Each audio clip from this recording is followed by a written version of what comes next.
A-level Computer Science 9618 paper 3, and this is chapter 4, system software. And inside the system software, in this chapter we're going to understand about the purpose of the operating system, how the operating system try to manage the resources given to the how the operating system manage the resources. The resources are the CPU, the input output system, the memory management, process management.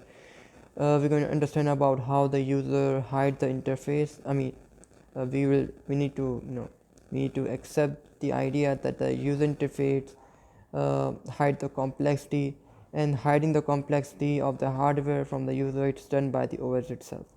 Process management comes in here. CPU, when we talk about the CPU, when we talk about the maximize the use of resources, which is include the CPU, how to maximize it is to doing the management of the process.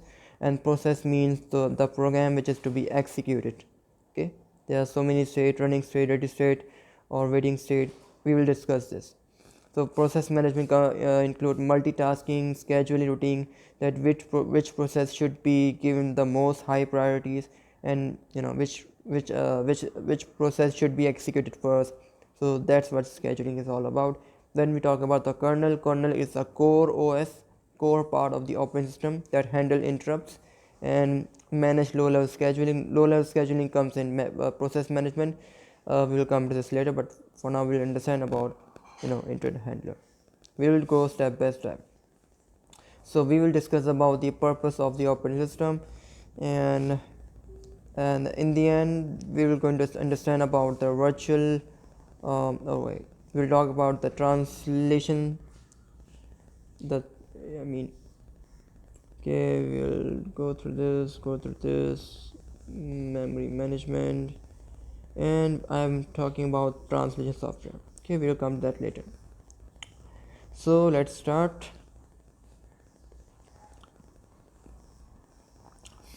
Let's start from the idea that user interface hide the complexity of the hardware from the user. How does it happen? It's because of the operating system. The operating system does the work, and the operating system also handle interrupt handling. So the computer, how does the operating system starts? It starts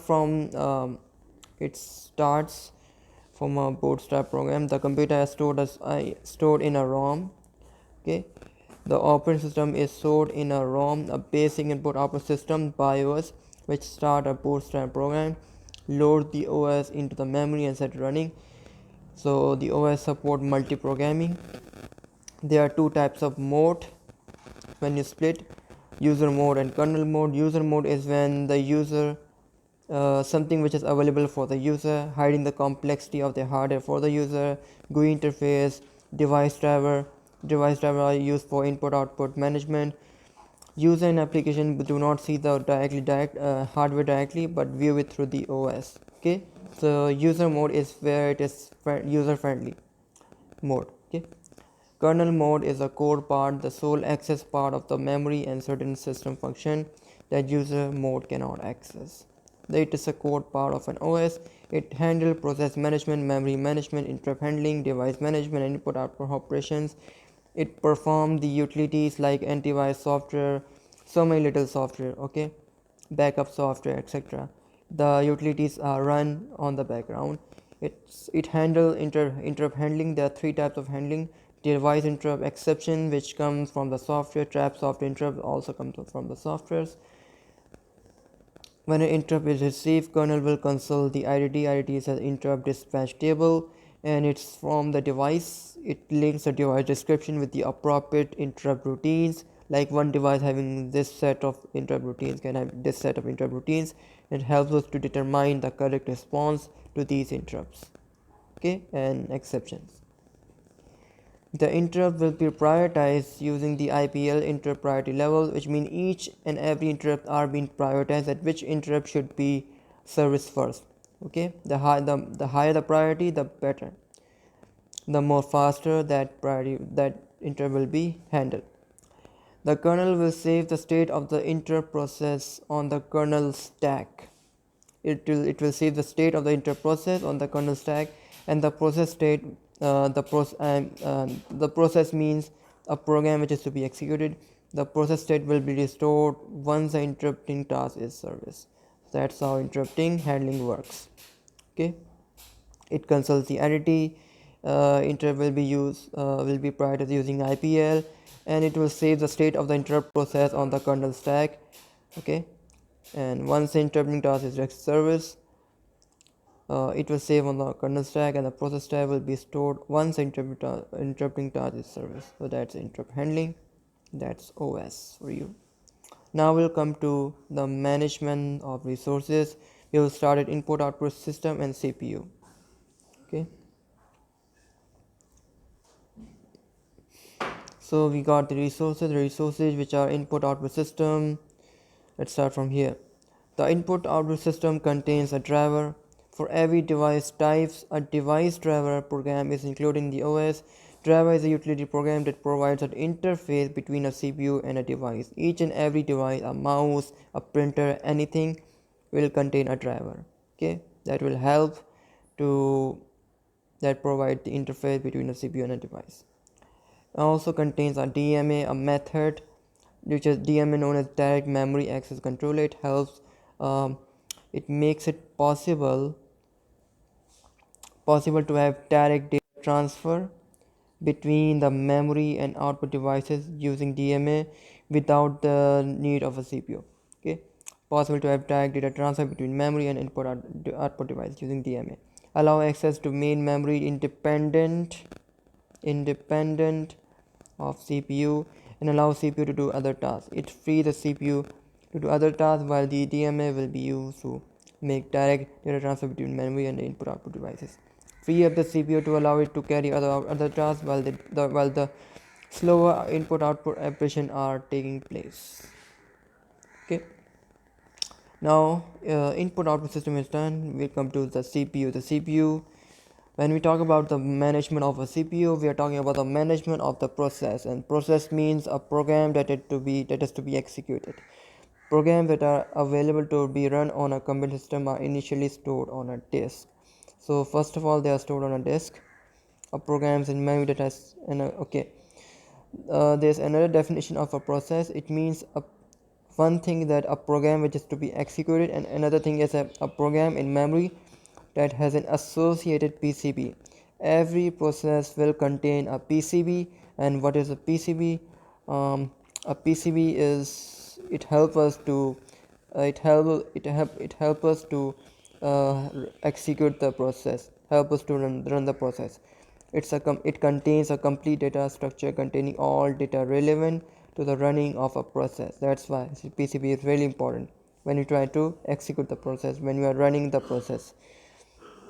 Each and individual process will contain a PCB. It can be created in memory when data needs to be received during execution time. So any data which is needed during execution time, that's where the PCB comes in. It stores a process state. What is the state? It is running, ready, or blocked. Process privileges, the priorities, the register values. So each and every process will contain the values like MAR, MDR, all those registers. Process priority and any scheduling information. What kind of scheduling have been used for that process. The CPU time, how much the CPU time is the process is taking, and the process ID. Okay, that's where the PCB is used. It's possible for a process to be separated into a different part of it. Okay, this is something else. Okay, we know what is a process which is it's a program that is to be executed. But what is a thread is it will be very commonly used in the programming side when you are doing multi-threading, when you're doing programming. So that's why I've just written in here. What is a thread? Is it possible for a process to be separated into a different parts for execution. One process is breaking down into smaller process. Those separate parts are called threads. Okay, it's just a definition. Who knows, the examiner could ask you that. That's why I have written down here, but no worries, the more you learn the better. Okay, so that's a process. How does the scheduling works? How does the process being scheduled? There are so many ways. So scheduling means that you ensure efficient usage. Okay, doing the efficient usage, you are scheduling the process. that which process should be executed, should be in the running state or ready state. Okay, that's why you're doing scheduling. It's a basis of multi-program OS. This is how multitasking works. You are giving an idea, an illusion that the process that the two programs are being run at the same time, while eventually you are doing a scheduling very fast. Okay, switching CPU among processor. That's the idea I was giving. This is the idea. Switching CPU among processors, so many processes that you're trying to manage it. Okay, only one process can run at a time, but doing so fast, so many processes are being scheduled, doing so fast. One process then come to the ready state, another process come to the waiting state. So many processes are going, one is going there, one is going that, but so many processes are running like it gives an illusion that everything is happening at the same time, while in reality one process can run at a time, but it's happening so fast. So multitasking process will share common hardware resources. To ensure multitasking operates correctly, in scheduling is used to decide which process should be carried out. And giving the appearance that many processes are being carried out at the same time. Okay.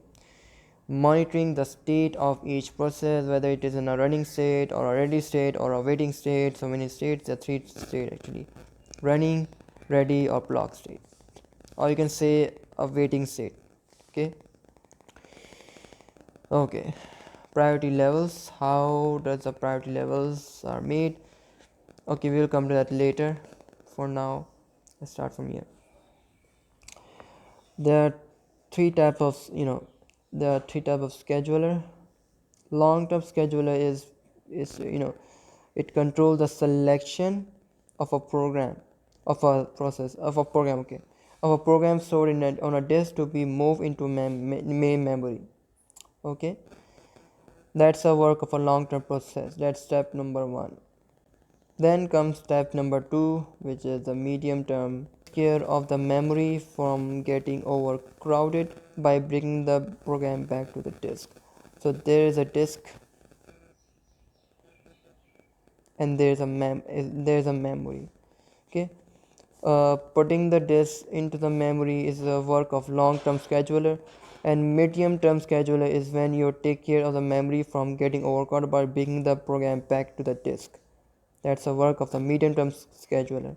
And short-term scheduler decide which of the process in memory should get use of a processor, which process in memory should come to the ready. Okay, so short-term scheduler make us decide which of the process in memory should get use of processor, should get the time of a CPU.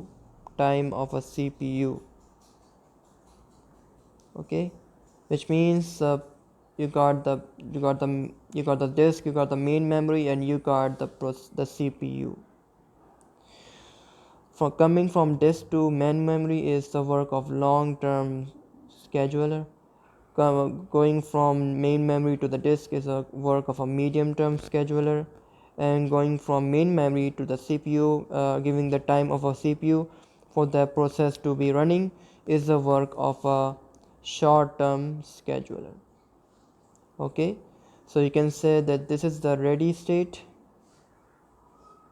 this is a running state, and this is queue. They are waiting, the process of the programs are waiting in queue. When it comes to the ready state, they are given, each and every program you can say are given a PCB, which we can now call it a process. Okay, each and every program is giving an associated PCB. It's known as a process. Okay, now we will come, since we talk about all of this, we will come to the process states. We will discuss this. Okay, so let's start from here. So we have this diagram. This is the queue that the process are waiting for the for the long-term scheduler to pick them up and put them in a ready queue. Ready queue means in a main memory.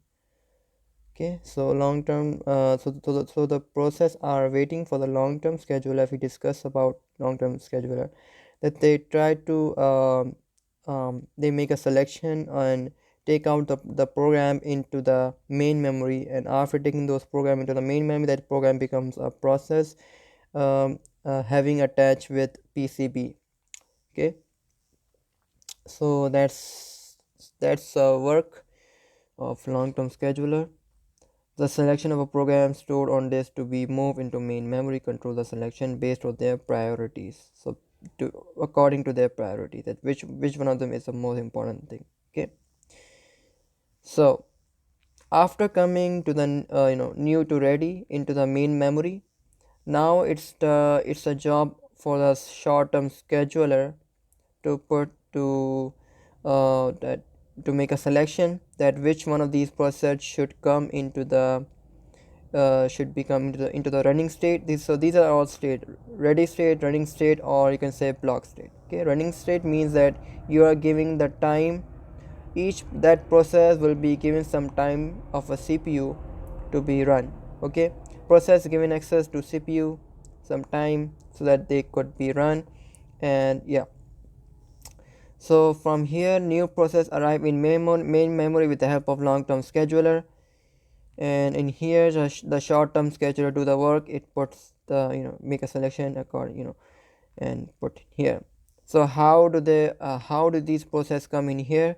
What kind of priorities does this short-term scheduler do? How does it work? Okay, how will it decide that which one of the process should come into the execution? It's also depends on the priority as well. Okay, each process allocated a time slice. Obviously when the process when any one of the process has been selected and come into the running state, which means it has been given some time of a CPU to be run.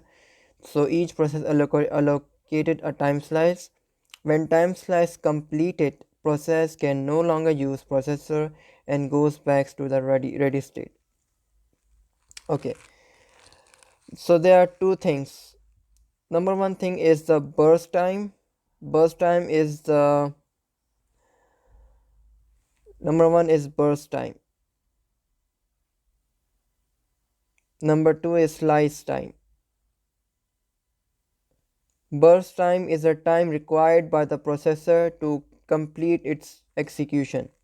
Slice time is the time given by the short-term scheduler, given by the to the processor. A time slice, a more likely a booking, like that you have at least 30 minutes to do this, you can and then you will go back like that. Okay, so there are two things. Burst time is the time required for the processor to complete its work to be executed completely, and the slice time is the time that is given to the processor and the processor has to do according to this slice time. Okay, if the processor can no longer use processor if the slice time run out and goes back to the ready state. Okay, another thing about going to the ready state is a processor either a slice time run out and the processor goes back to the ready state, or the interrupt could happen. Interrupt could also be the main reason why the process is going back to the ready state, because there's some interrupt and the process is halt and then goes back to the ready state, and then that interrupt is being serviced and then it comes again. Okay, like that. Another thing is current value stored in register must be recorded in PCB. When the process is halted by interrupt or time slice runout, the current value stored in register must be recorded in the PCB. Current value stored in registers must be recorded in the PCB. This allows the process to continue execution when it eventually returns to a ready state.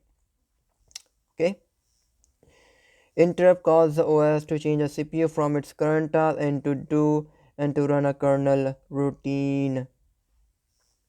So these are two main factors: a time slice and an interrupt are two main reasons why a process could be halt and come to the ready state. Okay, what happens if if that process needs an input output operation? Then what will happen? It will come to the block state. Process need to perform input output operation, comes to block state until input output operation is completed, and then come to the ready state. Otherwise, the if the process has completed its burst time in the slice time given to that process, and there's no interrupt, and it's been completed, then it is terminated. The process has finished its own execution. Okay, so that's the whole diagram. Now let's come here. Now we need a scheduling algorithm. We need a type of scheduling for the process to make it efficient to be executed, okay, without wasting any time. So without us wasting any time or CPU power, we need to make sure that we perform a scheduling algorithm and a very efficient one. There are types of scheduling algorithm, and there are different kinds of scheduling algorithm. Each scheduling algorithm can be preemptive or non-preemptive. Okay, so let's discuss about what is preemptive and non-preemptive. Preemptive type of scheduling algorithm. Preemptive. What is preemptive? It's mean a scheduler may preempt a low priority running process anytime when a high priority process enter in a ready state, which means a high priority process is given much more value than a low priority running process. Which means, for example, you have the ready state, you have the running state. In a running state there is a low priority process. In a ready state there is a high priority process waiting for this for the low priority process to complete its work. Instead, the scheduler may preempt a low priority running process anytime, which means a high priority will come here, and whenever the high priority is waiting, it will automatically come here, and low priority will come there in the ready state. Okay, yeah, can halt a process that would otherwise continue running undisturbed, which means interrupt can happen, or slice time could run out. Interrupt could happen. May involve prioritizing process. Okay, it's depending on the priority given to each and every process.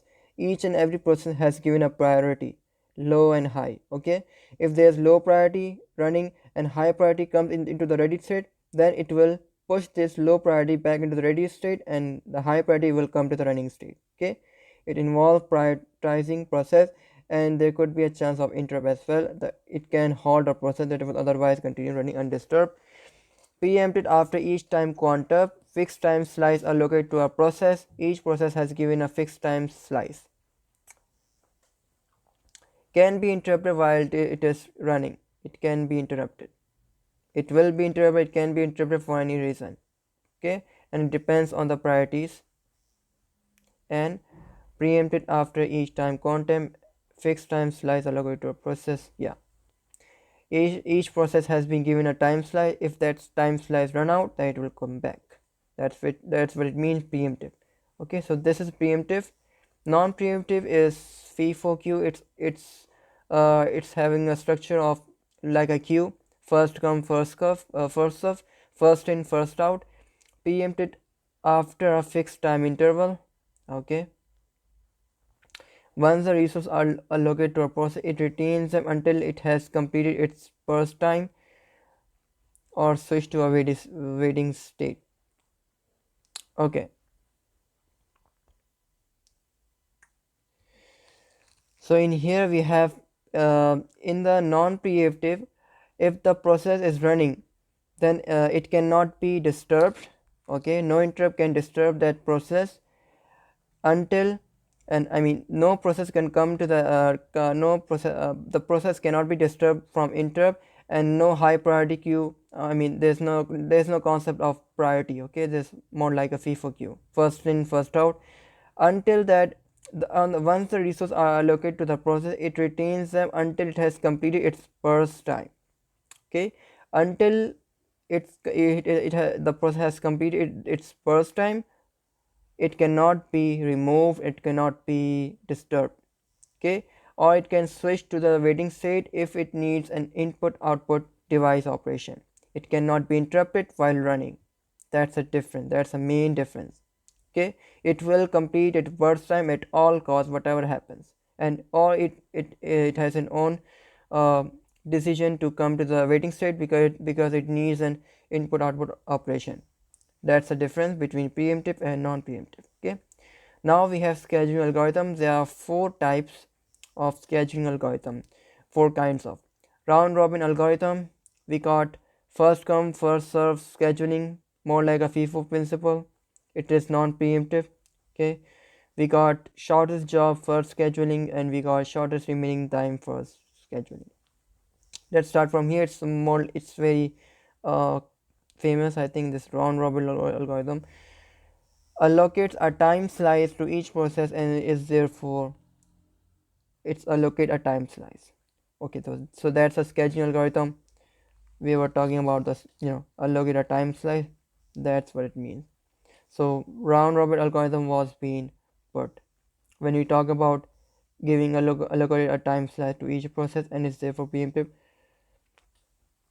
Each process has an equal time slice known as quantum. When a time slice ends, the state of each process must be saved so that it can continue from left off.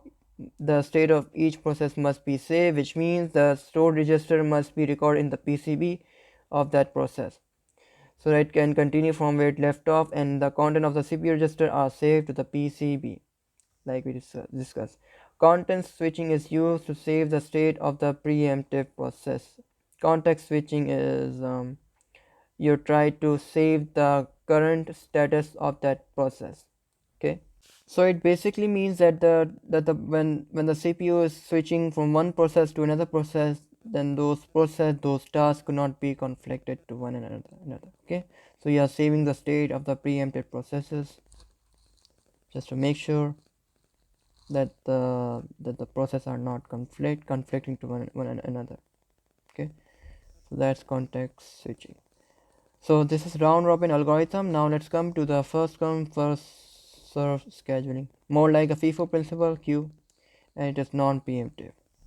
Okay, round robin is preemptive because it is given a time slice, and after that time slice run out, it will come back to the running state. But in here it is a FIFO principle. Unless and until it completes its burst time or goes to the input output operation, then you can say that unless of course it cannot be disturbed. Okay, it's a FIFO principle, it's non-preemptive. So that's first come first serve scheduling, FCFS. This is done. Now we got SJF, shortest job first scheduling.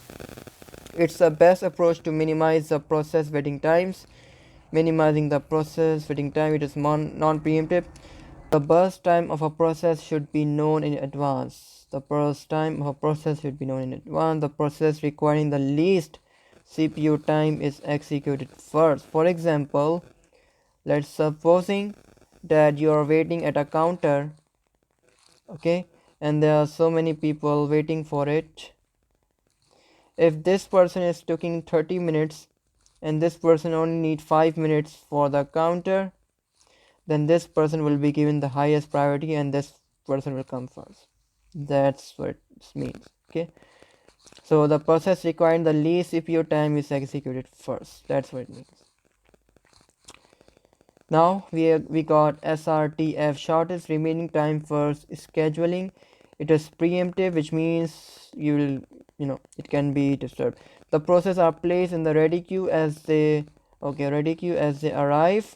But when a process with a shorter burst time arrives, the existing process is removed from execution. Whenever it comes, it will be removed from execution. The shorter process is then executed first. Okay.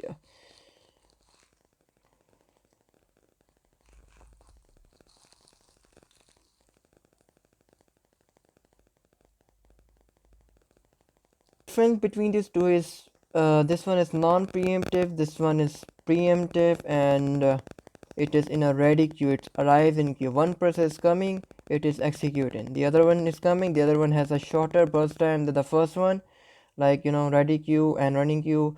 Let's suppose there are three process 1, process 2, process 3. They are coming in queue one by one. Process 3 comes first, it is executed. After 1 millisecond, process 2 comes, it has a shorter burst time than process 3. Then process 3 will just goes back to the ready state, and process 2 comes. It is executed. Then process 1 comes, and then we find out that process 1 is even much more less than and having less burst time than process 2. Process 2 will come back, process 1 will come here, like that. So it's first come first serve. It's more like a queue. They are coming in queue, and it is preemptive, which means they are being interrupted.